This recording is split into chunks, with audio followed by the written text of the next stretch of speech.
Alors cet observatoire est né effectivement il y a 6 ans. Nous estimons que c'est un acteur majeur pour le secteur privé en copropriété.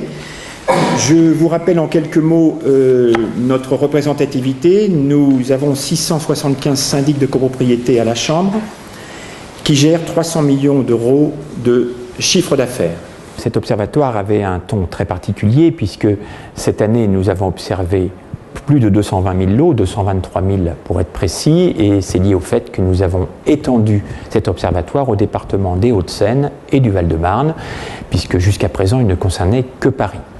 223 000 lots qui se décomposent en un peu plus de 100 000 lots sur Paris, contre 92 000 l'année dernière, et les 115 000 lots ou 120 000 lots qu'il y a en plus, eh bien ils sont sur le 92 et le 94. L'objectif est de bien consolider l'observatoire que nous avons. Aujourd'hui, plus de 220 000 lots, je pense que c'est énorme.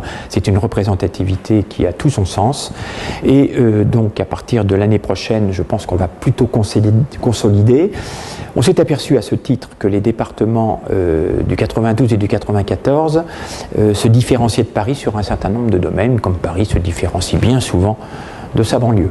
L'observatoire des charges qu'a créé la FNAIM est très intéressant parce que c'est une manière pour les futurs propriétaires de savoir où ils arrivent, d'avoir un bon état des lieux, et c'est d'autant plus intéressant qu'en l'étendant aux 92 et 94, les gens peuvent vraiment comparer, et on sait que c'est un élément important quand on achète un logement, les charges de copro.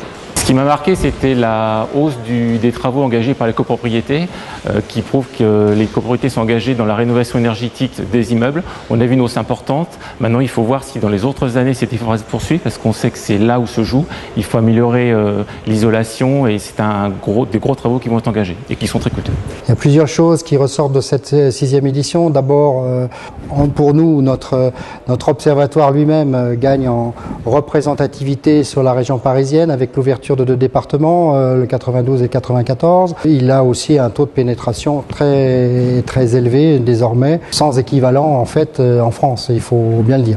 Après, les enseignements des chiffres eux-mêmes, on a pu noter qu'il y a une stabilisation des charges sur Paris notamment, qui est très sensible, c'est-à-dire qu'on est à des seuils de stabilité totale, à 0 augmentation pour la totalité des charges sur Paris.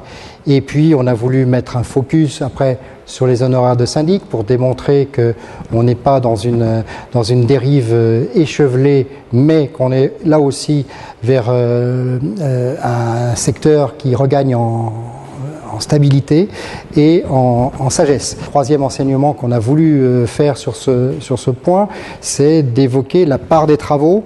Quand on parle de charges, ça me tient vraiment à cœur, c'est la part des travaux à côté des charges que les copropriétaires doivent financer effectivement et qu'ils engagent. Et là, on a eu des chiffres importants à présenter, c'est-à-dire que cette part de travaux est très importante par rapport aux charges. Elle est nettement plus importante que les charges.